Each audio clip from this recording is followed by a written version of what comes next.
Hey everyone, Ryzen here. And Liz. Welcome to the Browns at the Patriots recap. Basically the defense again, it's the story of every game.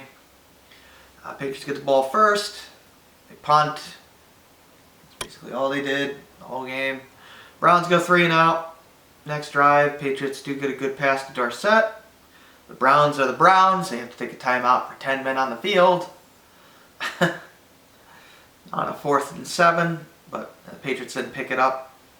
They pick up 4th down up to Edelman. But they stall at the goal line. Brady should have thrown a pick. I don't know what the hell he was doing. Luckily it was dropped. They get a field goal, 3-0. Mike Nugent was freaking terrible today. What else is new? Next drive, Patriots still running a lot of that cover 0. This is the Kyle Van Noy blocks lineman into Nick Chubb, who fumbles it. Hightower scoops it up. They score 10-0.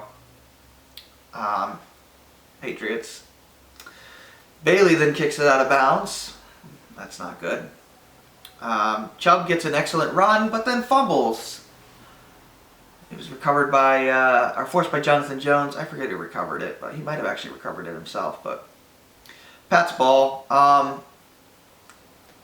For some reason, the Browns continued to run the ball with Nick Chubb. He got a lot of yards, but to me, if you fumble twice in a game, that's a horrible game. Yeah. So he should have been on the bench. And that's the difference between the Browns and the Patriots. Nick Chubb cost them this game. Yeah. He should not have been playing. So anyway, unfortunately, the Patriots only get one first down, then they punt. The punt team does draw them off sides, but then Bethel false started, so it didn't matter. But so the Browns get good field position, but there's a block in the back, of course. And then we get the play of the game with a pitch by Baker Mayfield to, I believe, Jarvis Landry. But unfortunately, it was a forward pitch. Unfortunately, it went right to Lawrence Guy for the interception. And then that leads to a touchdown to Edelman, 17-0. Browns continue to run with Chubb for some godforsaken reason. But eventually they punt. It's the second quarter now. 3 and out for the Patriots. There's a muffed punt. Browns got lucky. They recovered it. The story of the game is kind of the Browns hanging on. Yeah, pretty much. Sanu gets a good fourth down conversion on the next drive for the Patriots. Browns challenge it for some odd reason. It was obvious that they were going to lose that. They lose it. Patriots get a field goal that's blocked because the Patriots can't do anything right on offense. So it's still 17-0. Browns run out the clock, basically, and they don't score. Third quarter, Browns ball first. Stall in the red zone. They do get a field goal. 17-10. Did I miss the touchdown they got? Oh, I did. I missed the touchdown. After the muffed punt in the second quarter, they got a touchdown to Harris when Hightower was for some reason covering him. The tight end there. That's a weird thing. The Patriots never play out of position like that. Or they never get in mismatches like that. So, yeah, that was 7. That's when they got their first 7, and then they kicked the field goal in the third quarter, 17-10. Patriots. Somehow this was a 7-point game in the third quarter because of that. Then they start running screens, the Patriots. They get a good one by White, and then another good one by Burkhead, and a touchdown to Edelman. It's 24-10 Patriots. Browns waste a timeout. And they go 3 and out after a Beckham drop. I thought Odell Beckham was bad in this game. But the Pats punt. And then there's back-to-back false starts on the Browns at the end of the third, beginning of the fourth. Offensive PI on a pick play. For some reason, why do teams keep challenging these pick play calls? I don't know. It's challenged. It's obvious it's going to be upheld because it's 2 yards downfield. You only got a yard. Whatever. That call stands. Then Gilmore drops what looks like to me would have been a pick 6. Yeah. That would have been it. Browns punt. Sanu gets a good catch on this next play. He was pretty bad, but he had 2 good catches. Then we get the amazing catch by Watson that leads to a field goal. Gronkowski'd himself out there in that one. Yeah, it was really good. Kick is good. It's 27-10. Next drive, the Browns get an offensive PI call that I didn't agree with against them. Barely touched Jones. I think it was Jones. It was Jones or Jackson, but it shouldn't have been called. Browns have to punt, and then this was the weirdest thing ever. There's a delay of game, so it's 4th and 11. There's a delay of game, and it's 4th and 16. For some reason, the Browns decide to go for it on the 4th and 16 from their own 20 instead of the 4th and 11.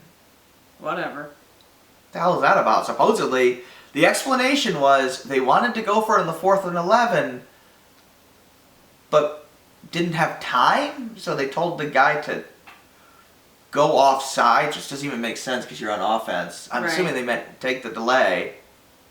I don't know. It doesn't make any sense. Just weird. Very strange.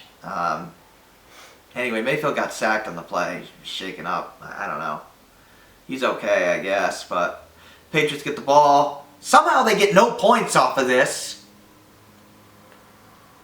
Got sacked at like the 10-yard line. They get no points because Nugent decides to kick the ball into the stands. Yeah, it was really bad. God, he's awful.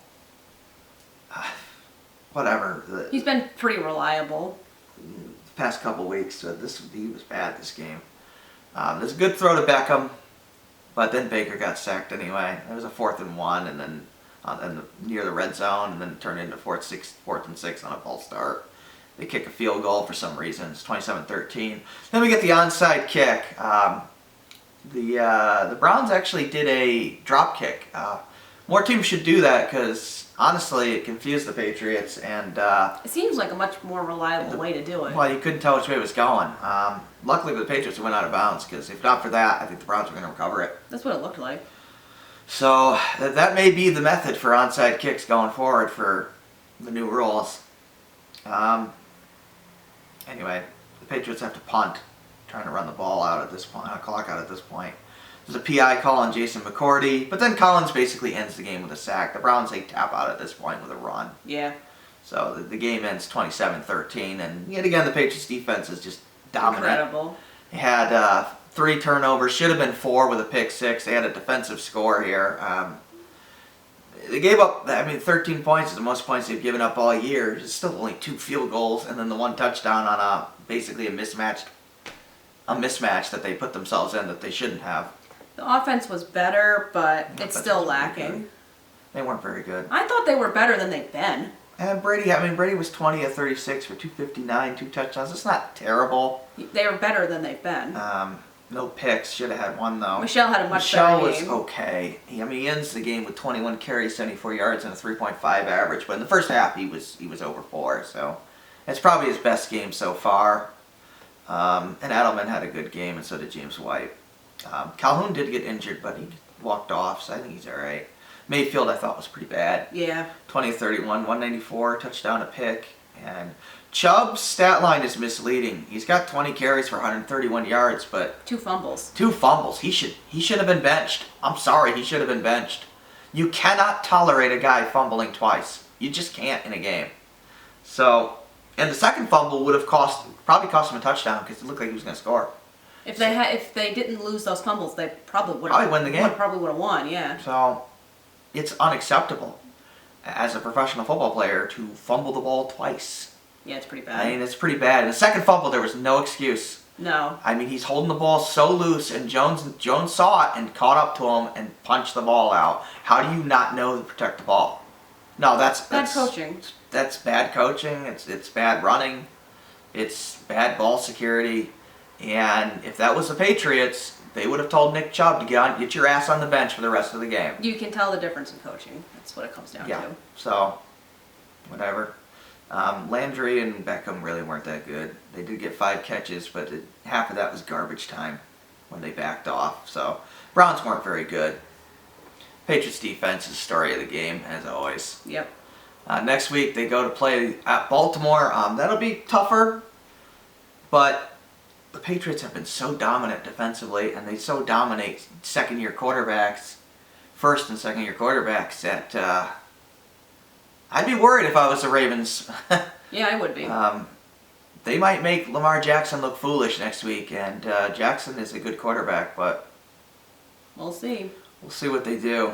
I don't think they'll run the cover 0 in that game, but we'll see. The Ravens are a weird team. They rely on a lot of Jackson's legs, but there's no way the Patriots are going to give him that. No, they'll hold They'll him. run contain, I think, and they'll make him beat him with their arm. And I don't think they have the receiving core to beat the secondary. But we'll see. So final score is 27-13. Oh, Inkiel Harry should be back next week. That'll help. And we'll see if there's any moves by the trade deadline, which I think is Tuesday. Yeah, we'll see 4 what p.m. happens. Rumors going around about Nate Solder trade or a Tyler Eifert trade, maybe an AJ Green trade, but I doubt it. They have no cap room. I don't know. They'd have to pull up Magic out of their hat here. Yeah.